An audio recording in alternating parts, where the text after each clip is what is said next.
everyone. Welcome to the next talk from Igor.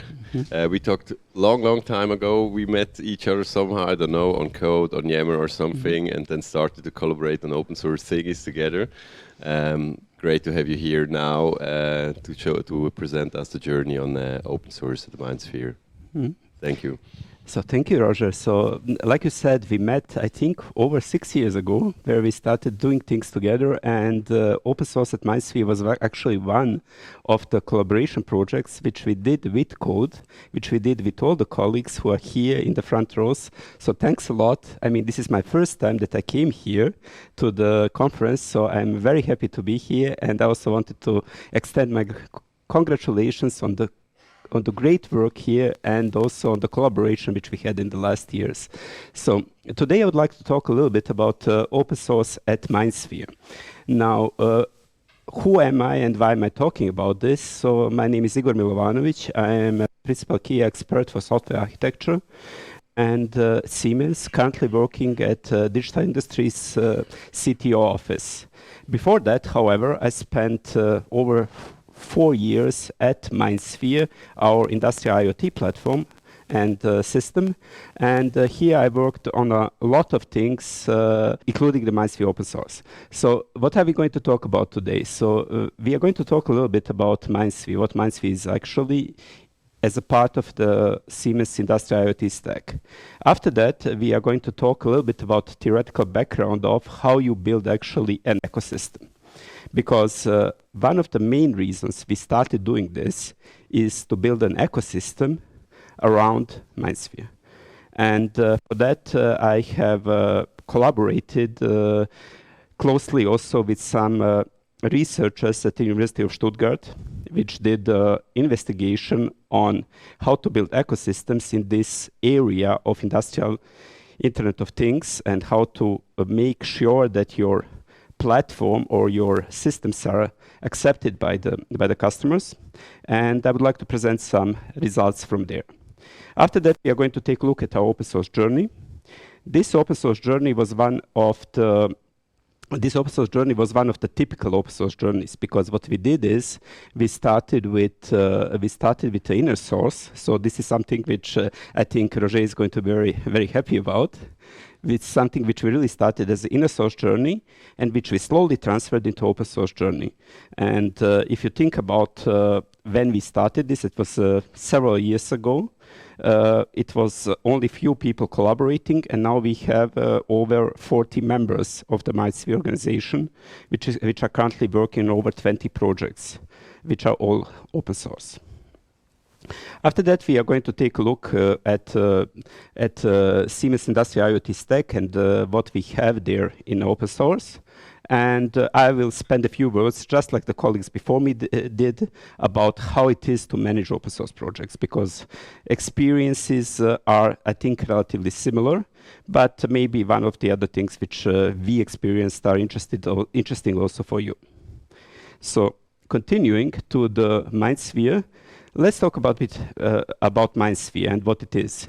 So if we talk about industrial Internet of Things, usually you have like these 4 layers of where you want to have your applications, where you have to have your connectivity, how you build your solutions for the industrial Internet of Things. On the lowest level, what you have are like automation devices. Here you have our whole Siemens product portfolio, from the PLCs, HMIs, and so on. And what you need to do is you usually need to gather the data, collect them, run applications, and so on. And for this, we have the Industrial Edge. The Industrial Edge offers you the things like OT-IT gateways, which are converting the OT protocols to the IT protocols, for example, from S7 protocol to, let's say, something like AMQP or MQTT. Or you have also possibility to run decentralized applications and also to run software on top of these industrial edge devices. So we have here industrial PCs, which are capable of running Dockerized applications. And these Dockerized applications are managed by the systems which Siemens is offering, and these things can gather the data from the shop floor. They can transfer the data to the cloud, but they can also run the applications. The MindSphere is the cloud part of the stack. The MindSphere offers centralized compute and storage, so you can run your applications. It comes with a whole bunch of out-of-box applications which can help you visualize the data, analyze the data coming from the shop floor, and so on. And here we have a whole bunch of programming interfaces along with the solutions, apps, and services which we are presenting to the Siemens business units and also MindSphere customers so that they can build applications on top of that. If you take a look at the very top, then we have our Mendix platform. The Mendix platform is optional part or of the stack, which really helps you speed up the development of the applications because it offers you the ways to write your applications in a low-code fashion, which means that you don't have to program everything. You can drag and drop solution elements, create flows, and so on, so that it really speeds up the development of the applications.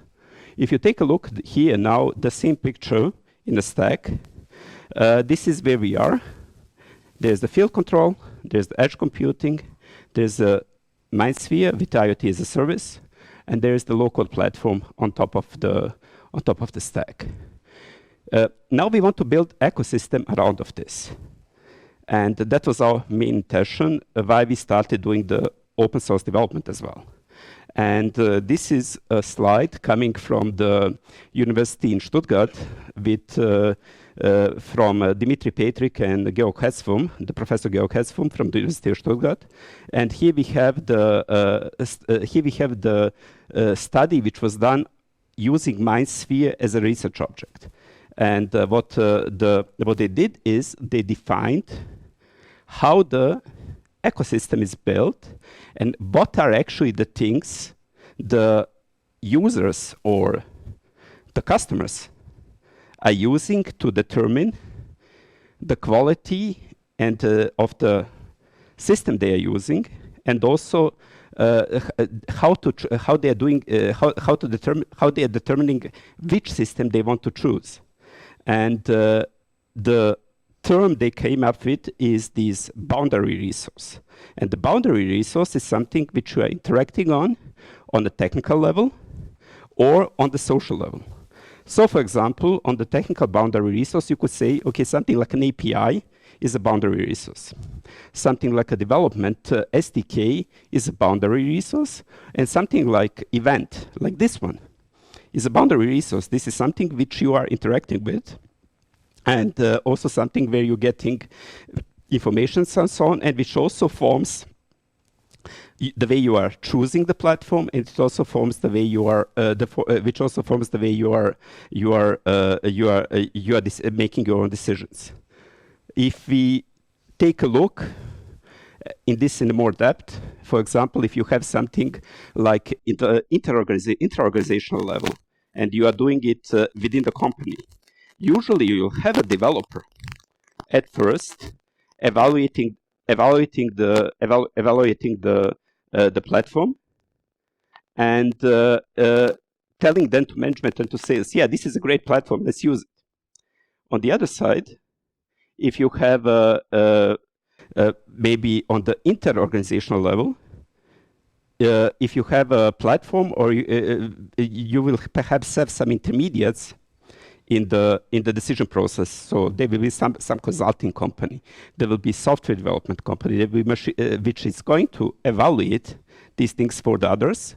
And after they evaluate these things for the others, they will tell them to the actual end customer, okay, this is a great platform, let's use it. And how they are doing this? They're using these things they are interacting with. They're using the SDKs, they're using the APIs, they're looking how easy is it actually to connect my devices to the platform. They're looking into it, how easy is it actually to create my first application, and so on.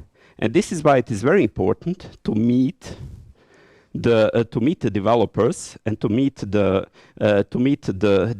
influencers which are making the decision there where they expect to be met, which means for the developers on the GitHub with the open source, with examples, with SDKs and so on, so that they can do what they are supposed to be doing, evaluating the platform and then making a recommendation. And this is why we started so early, also with open source on MindSphere. So this is, in the end, if you take a look, this is now a bit larger slide of different examples how you want to influence the ecosystem growth and what we are doing about ecosystem growth. And if you take a look, applications resources, they are the APIs, they are the connectivity libraries, they are the DevOps metrics, they are the SDKs, and so on. And on the other side, if you take the social resources, conferences, events, hackathons, and so on. I remember you doing one of the first hackathons for the MindSphere several years ago. So these are all important resources. These are all important resources which which are influencing which are contributing to the overall goal, which is the ecosystem growth. And if you take a look now, what is open source at MindSphere doing? We are influencing the development in we are providing connectivity libraries so that it gets very easy to connect your own devices if you have your own data sources, that you can connect them to MindSphere. We are providing support for open protocols, we are providing SDKs, and we are providing examples. So these are some of the things. I mean, of course, MindSphere is working on all of these things. So it's not like we are just concentrated on open source and we are concentrated on this, but we are concentrated on all the elements which can influence the ecosystem growth. But these are the ones where we are, with our open source organization, contributing to this overall goal. So this is the GitHub page of the MindSphere, which exists actually since quite some time. We updated it recently, so that it includes also the links to the other Siemens-powered open source projects, and it has, like I said, over 20 projects, 20 open source projects which we are currently managing on this platform. We also have a web page. I will show it that later on if we have time for that, and which contains all the documentation about it.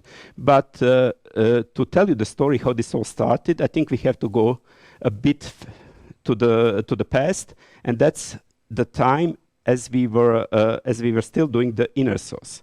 So we started after Koti, I have to admit, but not so much after Koti. It was in April 2017. With MindSphere documentation as one of the big inner source projects, which is still actually one of the most active inner source projects on the code.siemens.com. And this was something which was actually a great success. I mean, here we had inner source contributions from all over Siemens, from the colleagues which are here in front row or on the stage. We had contributions.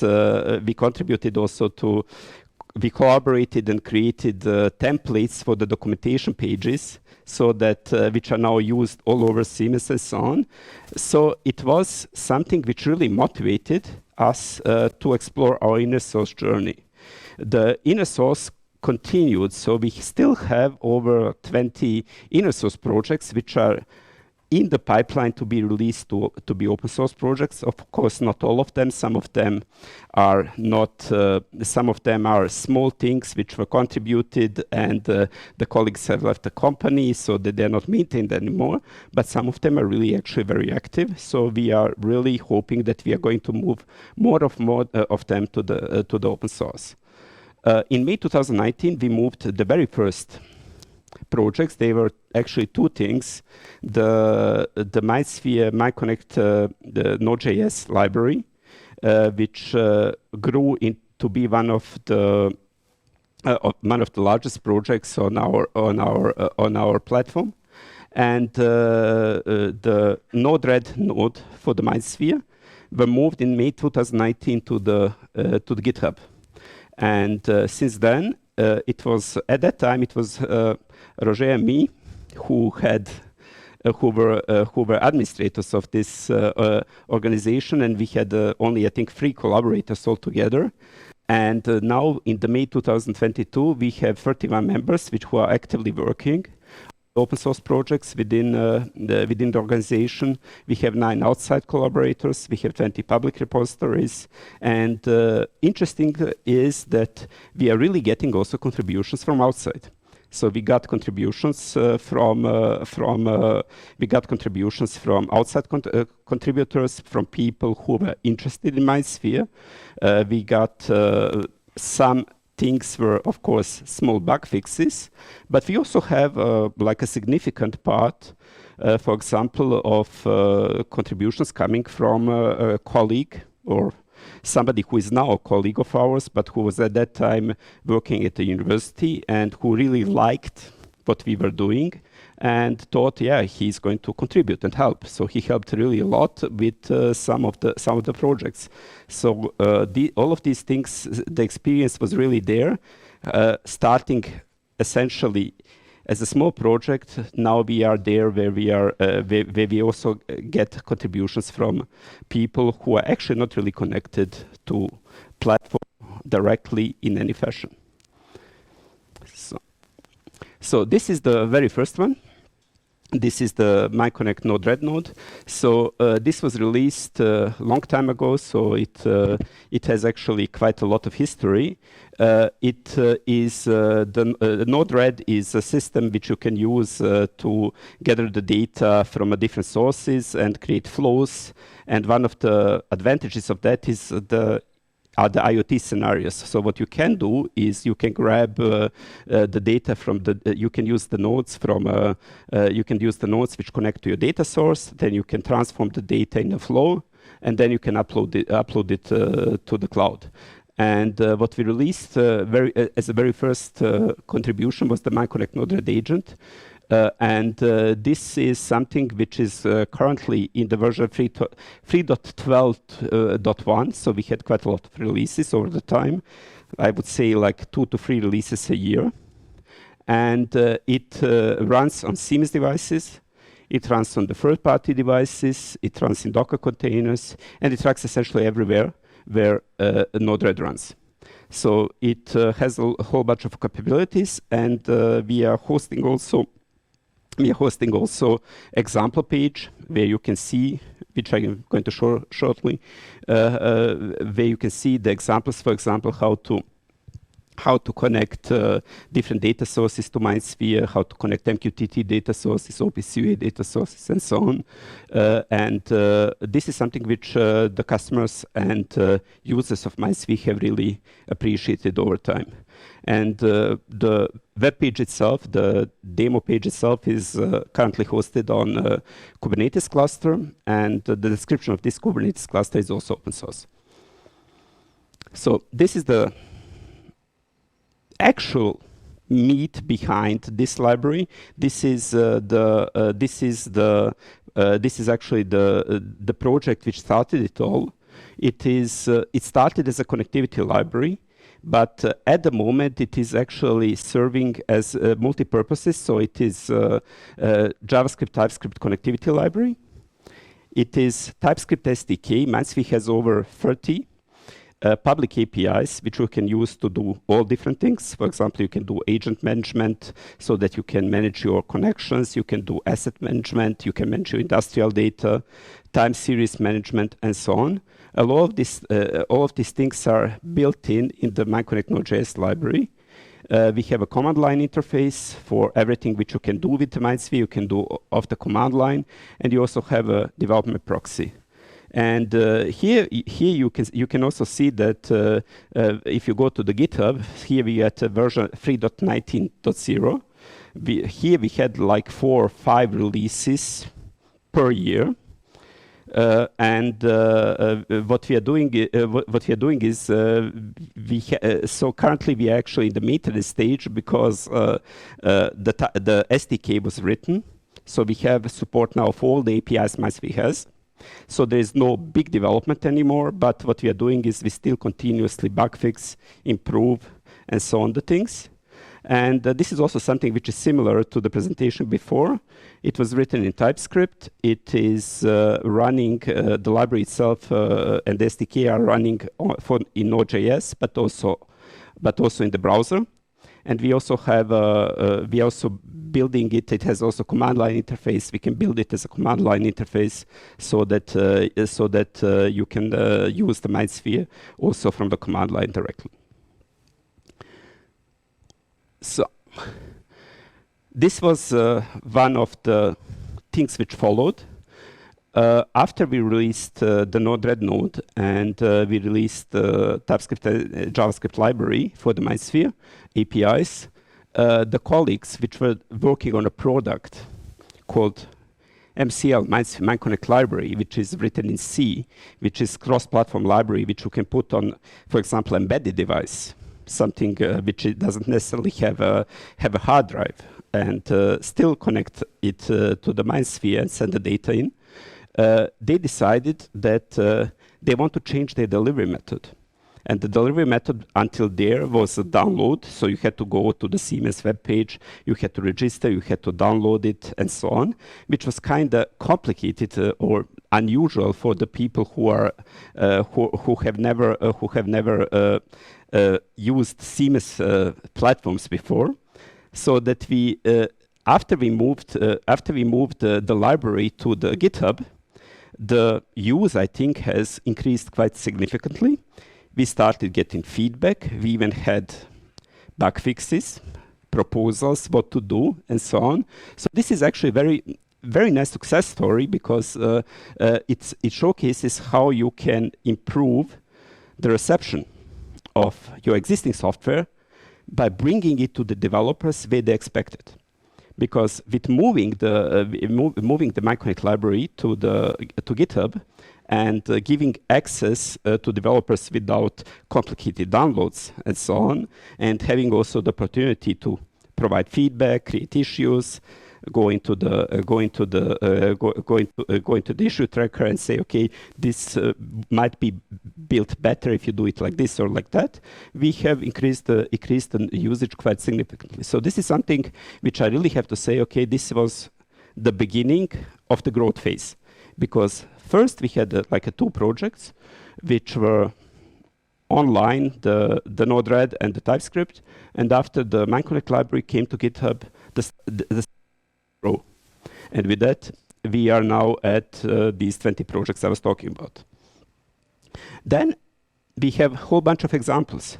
This is also something which we didn't which I think is really helpful for our users and developers, because we brought out first for a product which we have, the MindSphere, which is called Visual Creator, which is based on Node-RED, where you can create flows in the MindSphere.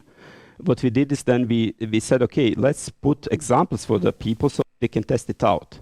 And then we brought Java SDK. So MindSphere has a whole bunch of SDKs, Java SDK, Node.js SDK, and so on. And we brought for all these SDKs, we brought examples out on GitHub so that you can just clone the app, start the app, and try to develop and use the systems. And this is something which really helped adoption, because it is much easier for you as a developer to start working on this if you clone the repository, press play, and it works. This is something which you would have to gather otherwise from a whole bunch of different sources. And like this, it is, I think, a very nice experience for the developers. The next one, which is a pet project of mine, it's actually something which is simple, but on the other side, very helpful. It is the MindSphere Authentication helper. So when you are developing applications for MindSphere, you need typically to test them, or you need to authorize them with the same credentials like the user which is currently logged in. And what this does is, this is a Chrome extension where you can log in the MindSphere, grab the settings from the or the authentication token from the MindSphere, copy it to the command line, start your application, and then the application is going to run in the same context with which the application would be running as if it would be deployed on the MindSphere system. So it is not really a big thing. It is essentially just saving you a few clicks because you can do it without extension.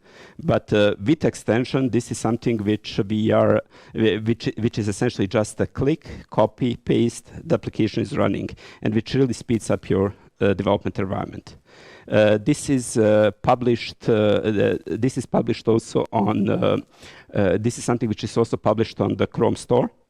So this is something which we, of course, worked internally with our legal department, which we worked internally also with our marketing department and so on, so that we can get all of these things up and running. But this is something which is now published on the Chrome store. You can download it, start running it, and your development experience, I think, improves a little bit because it saves you a few clicks. There's one thing which I really wanted to talk about because it is important to understand that it's not only about our products. So where we now diving in is also in working more in the open source world by contributing to common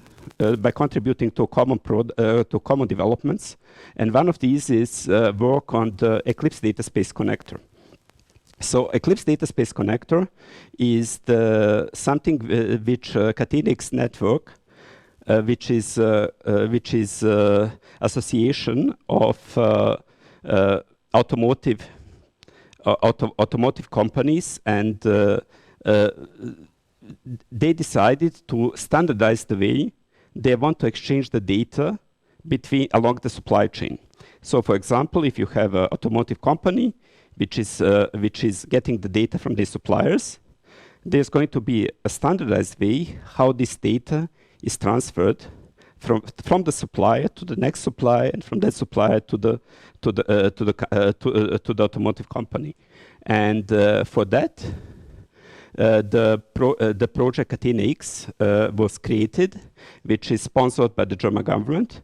And this project agreed upon work on the Eclipse dataspace connector, which is going to be the platform or the connector for the data exchange with the standards of the European Union, also based on the GAIA-X standards. And here we are working on making this thing ready so that it can be integrated with the MindSphere itself, and also to the connectivity to the Siemens products.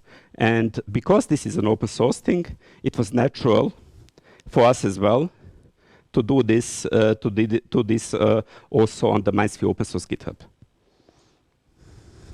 The last thing, the documentation. This is something which is available currently online, the developer documentation, open source libraries. And here you have everything documentation about all or most projects which we have currently online. This is integrated to the MindSphere developer documentation. It has links to the MindSphere resources, and it is completely MIT licensed. Which means that, and because we put it on GitHub, the source code is on the GitHub. Essentially, anybody, the same way, like we had a success with the developer documentation on the inner source. Here, everybody from the entire world can also contribute, improve the documentation, and so on. And we are hoping to replicate the same success which we had on the inner source also in the open source world. So, to come back to the industrial IoT stack, because I was talking a lot about MindSphere. But if we take a look at the stack, I want to point out that it is not just MindSphere which is having open source activities. It is the whole stack. If you take a look at the stack, you will see that we have, on the field control level, we have open source projects which are available at Siemens organization on GitHub and on the GitLab as well. For the edge computing, there are like 2 organizations on GitHub.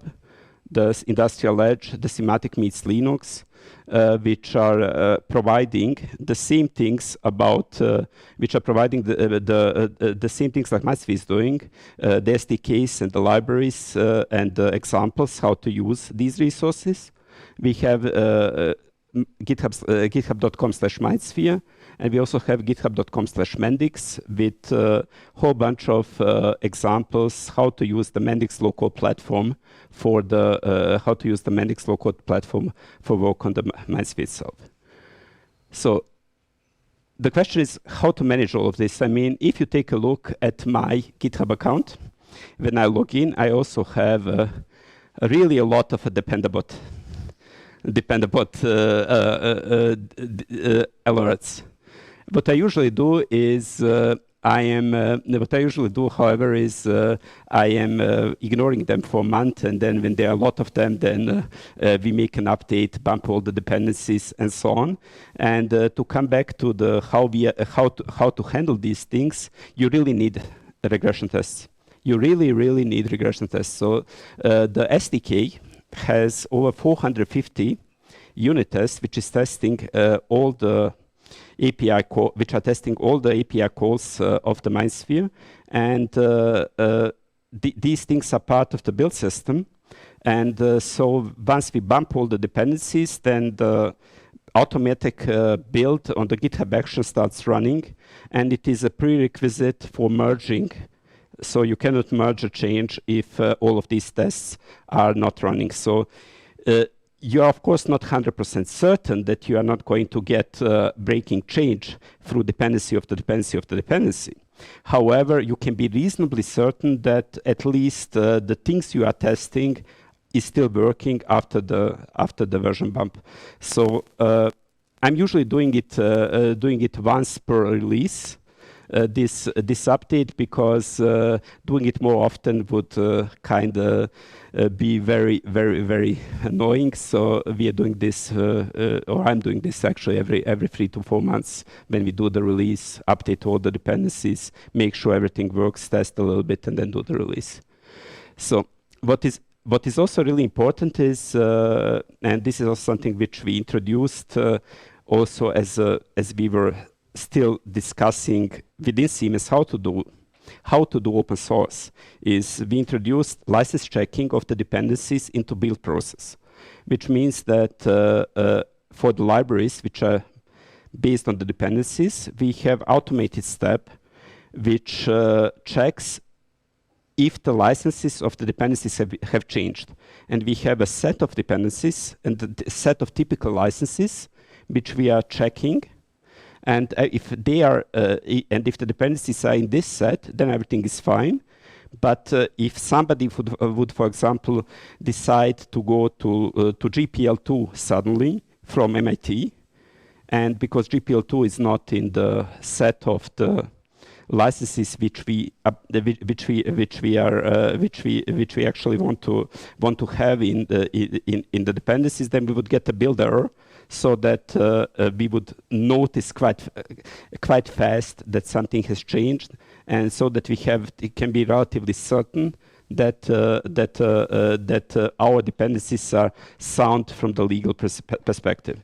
So this is something which is, of course, not the same like automatically checking all your licensing with the tool, but it is giving you certain certainty that you are on the safe side of the things because of the dependencies.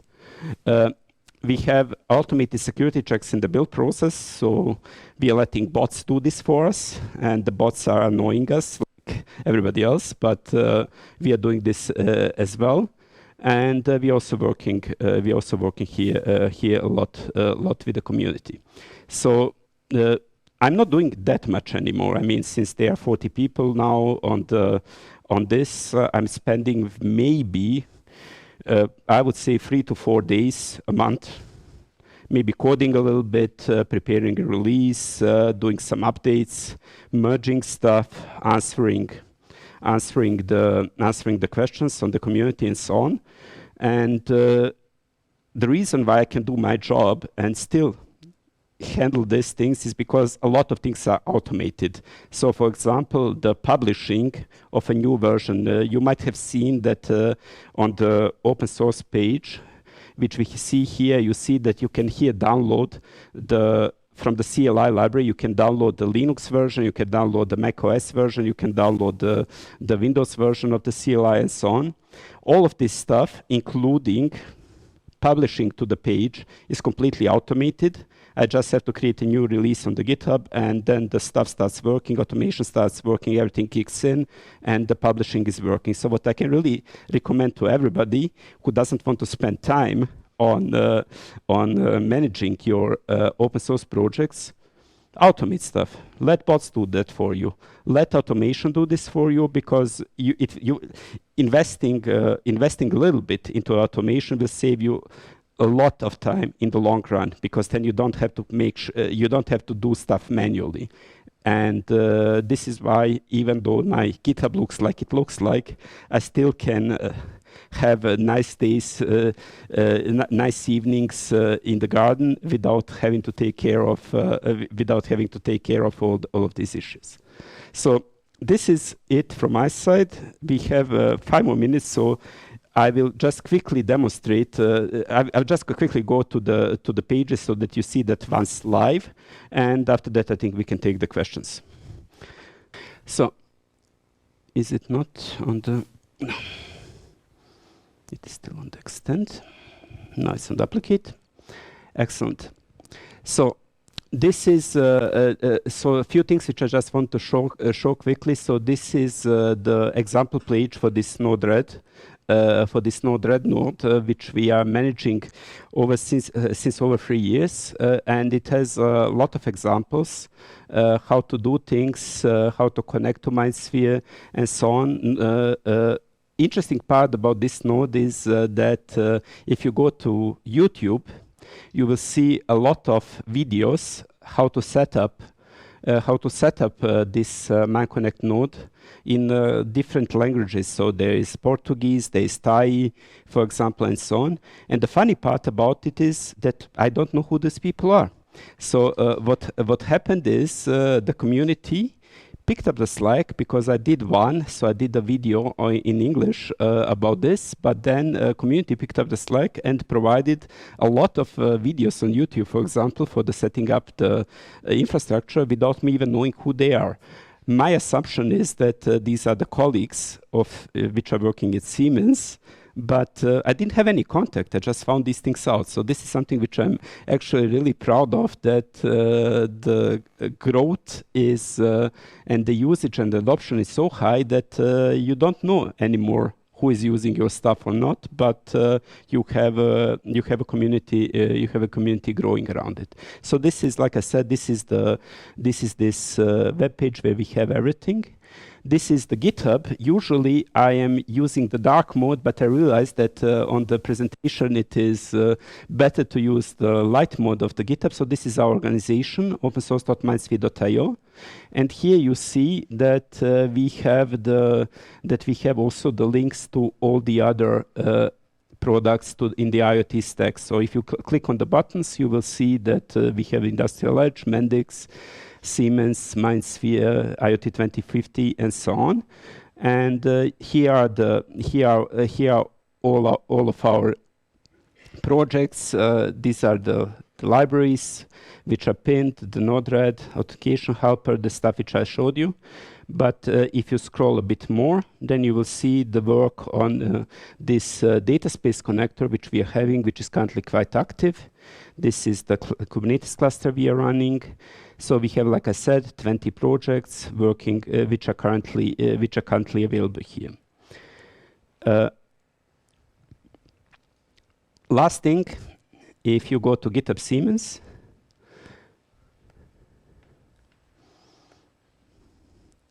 there is a new, thanks to Roger, the new starting page. But thanks to the team, the new starting page, which is also linking all of our repositories. And if you want to find out more about them, just go to the repository and take a look at that. So that's from my side about the presentation. And I think we have a few minutes to take questions.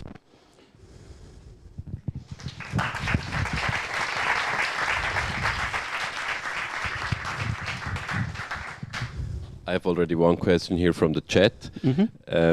You mentioned one person who started with contributions to open source MindSphere projects from university and is now working for Siemens. Did the open source project help in recruiting in general? Quite frankly, I'm not sure. I think because the colleague was doing research which was connected to the industrial Internet of Things. I think that this is how he naturally got into contact with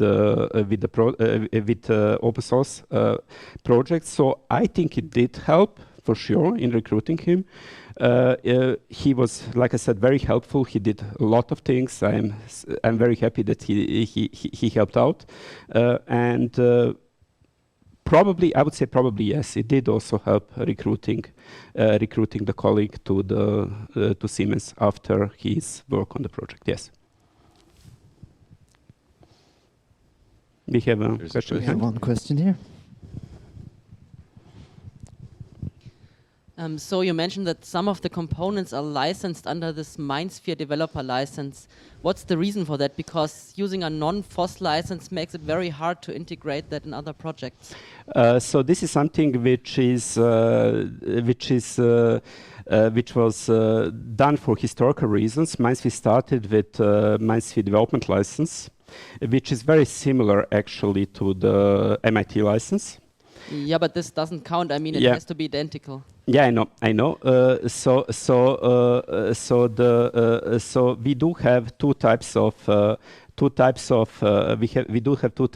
licensings currently in place. We have the MIT license, and we do have the MDL for certain things.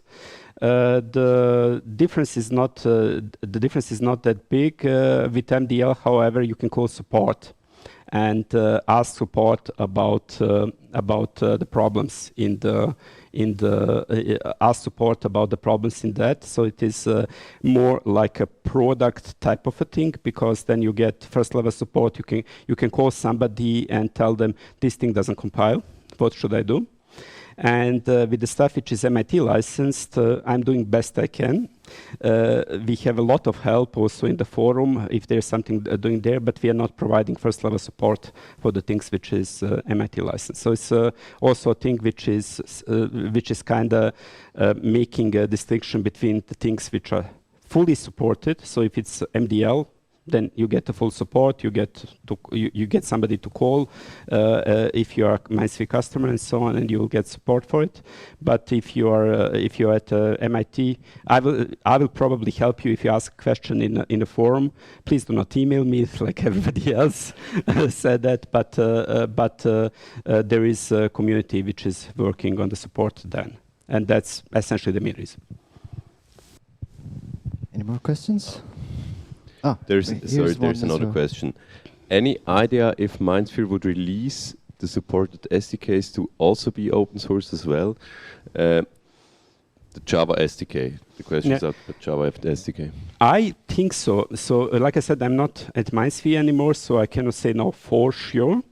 But this is something which I think is definitely in the realm of possibilities. I mean, we started moving things with the MindConnect library. I think it will eventually happen, but I cannot make now any promises. So we are hoping. Perfect. Hey, thanks a lot, Roger, Igor. one more question. Last question. Yeah, you had these the study from you had in the intro slides, and they had the metrics in there. I'm wondering, like, maybe that's 1.5 questions actually. Like, is the product management, are they really using those metrics and really like optimizing for or seeing like what is the community reach, and does it really like help promote MindSphere the product, or is it more like the hobby of all the nerds in the organization? No. The study itself was done, like I said, in a cooperation with the university. At that time, I was working at the Strategy and Technology Innovation Department of MindSphere. So I was involved with the study along with other colleagues of mine. And we, of course, had a close collaboration also with product management because we were presenting, there are things which we also got from this study is like our customers and users were questioned to rate what is contributing the most towards the adoption, what they like, what they don't like so much, and so on. And of course, the product management was using these things also to improve the product as well. So this whole study was actually, I think, beneficial in both ways. From one side, on the research side, because we had a scientific way on looking at things, how to build ecosystem.